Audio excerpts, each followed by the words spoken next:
ओम स्थापकाय धर्मस्य सर्वधर्मस्वरूपिणे अवतार वरिष्ठाय रामकृष्णाय ते नमः। Revered Swami Shukadevanand Maharaj, Honorable Principal, dear faculty members and dear young minds. We are all used to certain days. We celebrate certain days. For instance, you celebrate NCC Day, or you celebrate a day related to, let's say, washing hands. There's a word, hand wash day, or there's a word, tuberculosis day, or there's a word, harmony day. All these celebrations are aimed at driving home some value, some awareness. So when we celebrate the day like this, when we are celebrating the birthday of Sri Ramakrishna, what is the value that we are trying to understand? What is it that we want that should be given importance in our life? Because every celebration will have a purpose. It's not just a recalling of a historic moment or a moment that took place in history. As Revered Maharaj mentioned, in 1836, Sri Ramakrishna was born. It's not just to recall a day in history and celebrate it, but there is a value associated with that day which is to be celebrated. And that value today that we are celebrating as we are observing the birthday of Sri Ramakrishna is a value called spirituality. Spirituality is a value behind all values.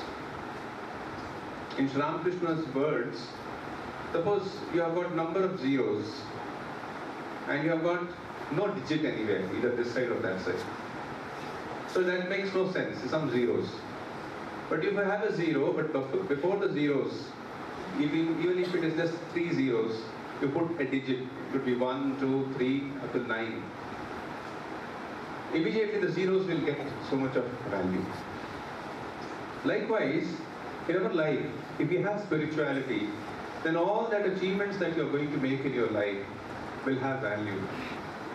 If that is not there, if that spiritual core or spiritual aspect of your life is missing, you would find all that you have attained in life will not give you the kind of joy and fulfillment that you have been seeking. This is one basic thing we have to remember in life, that at the end of all that we want in life, all of you want some career, all of you want to grow in life, you want to achieve something, the country, the world, the society looks at you because you are the future. You will attain many things, you will achieve many things. But if along with these achievements, you don't have a value system, it's just like giving gun in the hand of a monkey. You know what happens? There's a gun in the hand of the monkey. You should run away from that position. You don't know what's going to happen. Whether you will be alive or others will be alive. Likewise, giving success in the hands of people who don't have values is extremely dangerous.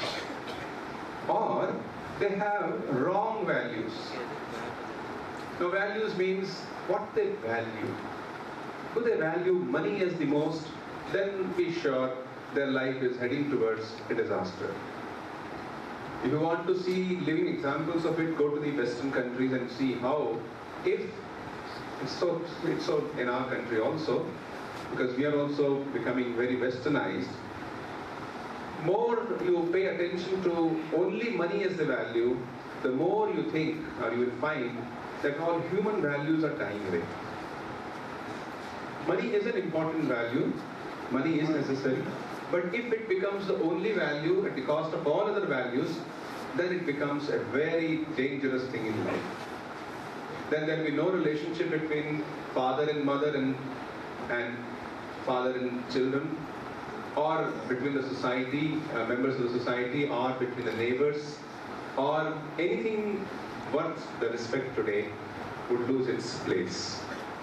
So it's very important that along with whatever achievements that we make, we should have spiritual values. And when we speak of spiritual values, here comes Sri Ramakrishna. What is Sri Ramakrishna's message? Or in short, in those 50 years of his life, he lived for just 50 years, 1836 to 1886. In those 50 years of life, he became kind of a living dynamo of spirituality.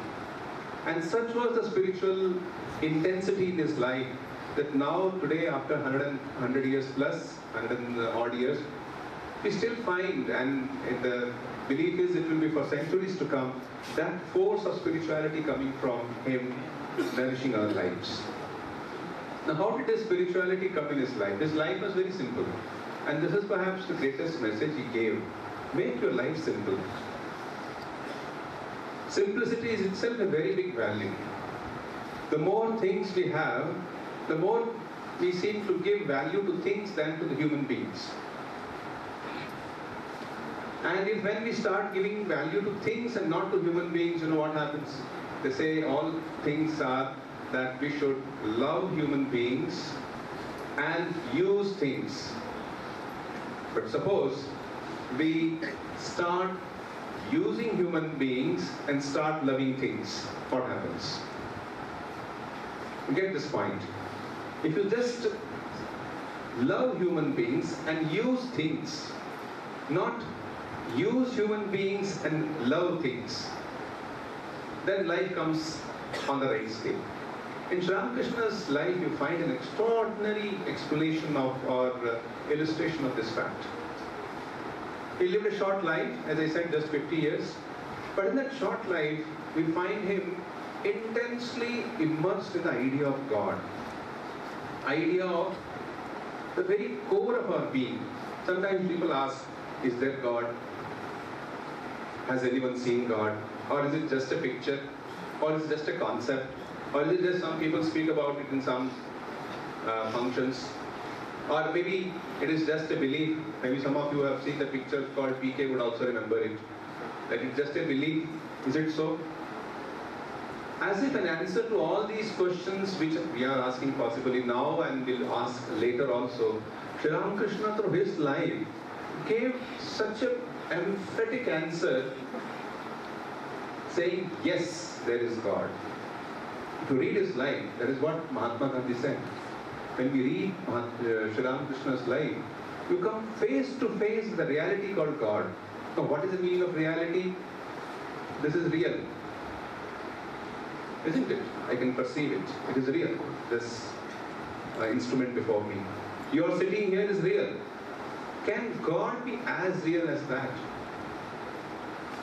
This is the question which Sri Ramakrishna took up. You know, he was born in a small village called Kamarpukur. And from there, where he lived a very happy, wonderful life, a village life, he hardly studied much, he did not go to school much, he hardly knew how to read and write. At the age of 12 or so, after the passing away of his father, his elder brother brought him to Calcutta to work as a priest. And when he was offered to do the work as a priest, along with his elder brother, he declined. He said, I am not here just for a bread-winning education. We want something, he wanted something more than the bread-winning education. Not just career making, not just earning money, but something more. But what was that more, he himself did not know perhaps. So later he came, along with his elder brother, to become the priest in the temple of Mother Kali near Calcutta. The temple is called Dakshineshwar, now it is very much part of Calcutta. And there, he asked this question. When he saw the image of Divine Mother, he asked, is this image real? Is there a life in it? Or is it just a piece of stone? With this kind of intense seeking, he started doing puja. He was not doing puja like other priests. They have to do some ritual, we have to follow certain principle. He did it out of intense love for wanting to know whether there is a reality in that. So he would ask, Sir, are you there, Mother? He would ask like you are talking to some living human being. He would ask, Mother, are you there? Do you think in this image there is Mother? And then he would say, Mother, people say you are there. So and so devotee has said that you are there. So and so saint has said that you are there. Can't you reveal yourself to me? He would weep. He would beseech. He would ask, Mother, please reveal. And she will not reveal. And it went on for weeks and months. And he would be so engrossed. It's just like, suppose you are not given something which you want. Let's say some of you want a latest tab. And you very intensely want, and you ask your father, please give me my tab. I want the latest tab which has this much GB and this much capacity. You feel, oh, my father is not giving me. You become angry with your father. You say, why you are not giving to me? You can afford, but you are not giving me. That kind of feeling comes. Similar feeling came to Sri Ramakrishna. He was not asking for any tab or any other worldly things. He asked Mother to reveal herself to him. He had no teacher at that time. And he intensely prayed. And one fine day, after months of such struggle, when he thought this life itself is no use without tab. Tab got holy, the divine Mother. So he thought, maybe I can put an end to this life. When that idea crossed his mind, just then he was in the temple. He had that divine first experience of the presence of the Divine Mother. And through that experience, he confirmed and revalidated what was given in our scriptures. What is given in scriptures? Scriptures say God is there. Scriptures say there is divinity everywhere. Who has seen it? Who has known this? It's just from quotation. It is just wanting to recite what has somebody else experienced. But then Sri Ramakrishna, he went directly to the source. He did not ask for any quotation. He did not go to the second-hand information. He went direct there, and through that intense longing, that purity of life, he found the Divine Mother. And what was that experience? He himself explains. He says it was not that he met some being called Divine Mother. Divine Mother can be a being, but she can be without having any form also. So that's what he saw there. He saw that the whole thing was filled with a divine consciousness. Mark it, it is an experience. There's a difference between simple expression and experience. What is expression? I can read from a book. I can read it out. You also can read from a book. You can read it out. Somebody can give you a lecture. Somebody can give you a very fiery English or Tamil or some language lecture, and you feel a very wonderful lecture it was. There ends the matter. But the person who is giving lecture, is he experienced it? Is he feeling what he is telling? In Sri Ramakrishna's case, it was the experience that mattered. He did not care for expression at all. When he spoke, he used most ordinary language. He used most homely examples. So when he was giving expression to his experience, what he said was that everything was filled with the divine consciousness. And that divine consciousness, he said, is made up the whole universe. Mother's image is made of the divine consciousness. The floor is made of the divine consciousness. The door, the puja vessels, the cat standing nearby, the whole temple, beyond, everything is made up of the divine consciousness. What an experience. That's why Mahatma Gandhi said, when you read Sri Ramakrishna's life, you come face to face with God. He was not just saying that yes, it is written in a book, the God is there. He said it from his own experience. And then later, such was the hunger he had for this divine experience, that he did not stop there. Oh, I had some experience of Divine Mother, I am satisfied. No. He went on doing further sadhanas. He went on doing further spiritual practices in such a way that he almost did all the known spiritual practices in Hinduism. And he was not satisfied even with that. He said, if God is there, should it be approached only through Hinduism? Why not through other religious traditions? So he became, for time being, a Muslim, so to say. He would say Allah is there or not. And he would seek God through that. And his life, biographer record that he had an experience of the Allah. Not only that, he further asked, is there a Christ? He became kind of a Christ and experienced that there is a Christ also. He actually had an experience. His biographers, if you have to believe, it looks like a story. It looks like a myth that they're having. one person experiencing God in so many forms. It's not just speaking about it. It's not just expression. It's experience. It's experience that matters there. And within Hinduism, whatever he found in Islam, whatever he found in Christianity, whatever he found in other forms of religious tradition, he came to one conclusion and he said, all these are different expressions. All are trying to attain something, and finally what they attain is same. It's just like if you take yourself to the Kapalishwar temple here, and there are 4 sides of the temple, pond. There's so much of water there. Somebody gets the water and says it is water, because he's an Englishman or he knows English better than any other language. And somebody says no, it is Tanni. Or somebody else comes and says it is Pani. Or somebody else calls it as aqua. Different names. Liquid is same. Likewise, he said, different people speaking about God. Different names they are giving, but what they are speaking about is the same thing. He in a way, was the living parliament of religions. Swami Vivekananda called him as the living parliament of religions. And later, after he had gone through this intense period of spiritual sadhana, you can read his biography. It's a wonderful experience to read his biography. Then one day he said, it's not sufficient that I should just be experiencing and have got this spiritual experience. I should distribute it to others. That intense compassion arose in his heart. And then one day he went to one of the buildings in the Dakshineshwar Kali temple and rose to the top and said, where are you? He's called. He said, where are you, oh my pure ones? Please come. I am waiting for you. And that call of Sri Ramakrishna resulted in slowly people coming to him. You know, it's a strange thing. You go to the top of the building and you say, oh, you come, nobody comes. But there he goes because he's speaking from the depth of his being and he means it. It's a very interesting thing. Some people, after speaking for a long time, they say, well, what I have said is all this, I mean it. Oh, till now you didn't mean it? But that's not so. In Sri Ramakrishna's case, he meant it. So when he said, where are you? Please come, the pure ones. Slowly, the disciples started coming. Some of them were university professors, university teachers, doctors, or there were young people like Swami Vivekananda and his disciples whose pictures you see here. These pictures, they all started coming to him, one by one, each coming with his own idea about Sri Ramakrishna. First kind of media attention to Sri Ramakrishna was given by one of the newspapers published in Calcutta in those days, by Keshav Chandra Sen, who spoke about Sri Ramakrishna. He said he's an extraordinary man here.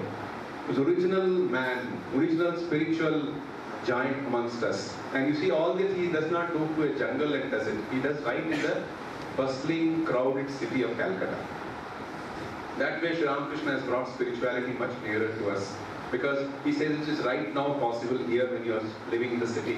You don't have to renounce everything to go to a jungle and then you do your spiritual sadhana there and then you will get God. Right here you can get it, he said. But what is required is that you will have to live your life as per those principles. That is essential. So when these great people started coming to him, he started giving training to them. And we know, if you read his life, that how he trained each one of them. I'll cite 2 instances. There was one disciple of Sri Ramakrishna, Swami Yogananda Ji. And he was very calm, extremely gentle and shy. One day he was coming to the temple of Dakshineshwar and there were people, he was coming and he was sitting quietly. And there was somebody who very much started criticizing Sri Ramakrishna. You see, even great men are also criticized. Because each one sees in his own way. He has his own viewpoint. So because Sri Ramakrishna used to sometimes use mosquito curtain, which was considered a luxury in those days, or similar things, they saw Sri Ramakrishna is living a luxurious life. So he was saying this and he kept quiet. Yogananda Ji kept quiet. He was a young man, very shy, very quiet. And later he narrated this to Sri Ramakrishna. Sri Ramakrishna said, what? You have heard me being criticized and you kept quiet? He wanted him to rather take some courage and present his case very strongly. Rather, he should be strong enough to protest. Another day, another disciple who was actually known to be very strong and vociferous. He was a kind of a bodybuilder. His name was Niranjan. He was coming in the boat and a similar thing happened, and Niranjan just stood up and he said, no, I am going to drown this boat. They all got frightened, and later he said, no, okay, I'll leave you. Should not criticize Sri Ramakrishna in future. Later, when this was told to Sri Ramakrishna, he told Niranjan, what is this? Why should you lose your temper? Let them say whatever they want. Why you should pay attention to them? Because in the case of Niranjan, Sri Ramakrishna wanted him to learn to have greater self-control over his temper. Each disciple he trained in his own way. Later, we find that Swami Vivekananda having kind of a great tirist with him, struggle with him. Sri Ramakrishna asked, when Swamiji met him for the first time, he said, have you seen God? Sri Ramakrishna said, yes, I have. And what we find is, rest of the few years when they were together, Sri Ramakrishna is giving him a practical demonstration of, yes, God is there. Through training, through living a life of purity, through a life of self-control, of humility. That's what you find in Sri Ramakrishna's life. They say, as if he was conducting a big university, a spiritual university in the temple of Dakshineshwar, creating spiritual giants there. Today what we call as Vivekananda, or what we recently celebrated, the greatness of Swamiji in the form of 150th birth anniversary. It all started with Dakshineshwar training under Sri Ramakrishna. Sri Ramakrishna passed away in Kashipur in 1886. One thing you find about him is, you see, you cannot speak about Sri Ramakrishna in 20 minutes, half an hour, and say that yes, I have done justice to his character and his achievements. But a few cardinal points you can remember, because this is the day, this is the time when you get your mind focused on the values which he stood for. So what you find that is some cardinal points that he said was, first he said, the purpose of human life is experiencing that all-pervasive reality called God. We might call that God, the reality, as self also. That is what Sri Ramakrishna said. In a simple language, he said, the purpose of human life, remember, the human life is God experience.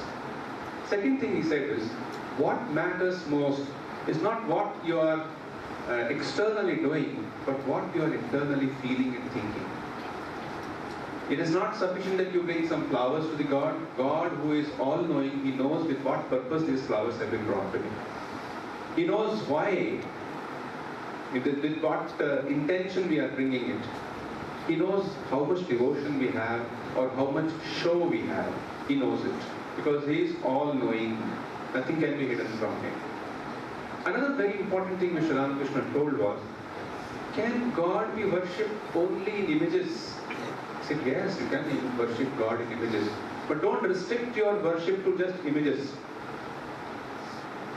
When you want to worship God, go further and see the same reality present in others, especially in human beings. So he gave the ideal of worshipping God through human beings, which means attending to the human needs, attending to their demands, attending to whatever we think should be given to them, but it should be done with the spirit of worship. And worshipping God that is present in you. It could be in the form of giving medicine to a sick person, or it could be in the form of giving clothes to a person who needs it, or a person who is ignorant, teaching him, or a person who is very sick, morally and spiritually, talking to him, advising him. All these can be different forms of service. All of you are very young here in your late teens or early 20s. Friends, this is the time to absorb the great teachings of Sri Ramakrishna. You would not know its meaning or its impact when you know it now. But you will definitely get it as you grow in your life, as you grow in years. You'll begin to see how these teachings of that there is a purpose in life, there is God realization is a purpose of life, that we can see God in all, there is harmony in every path, and through every path we can reach God. All these things you have an extraordinary influence on your mind as you grow in your life. Maybe after 20 years, maybe after 30 years, when you recall that when I was a student, I had heard about Sri Ramakrishna's teaching and how it changed my life, then you will feel very grateful for being introduced to that. One thing in passing at the end I will say and conclude. There is a book, whether you take it in English or Tamil or Hindi or any language, simple book called Sayings of Sri Ramakrishna. Please make it a habit to read it. There's another book which is also Sayings of Sri Ramakrishna, which is in the form of a conversation. It is called the Gospel of Sri Ramakrishna. Please make it a habit to read that.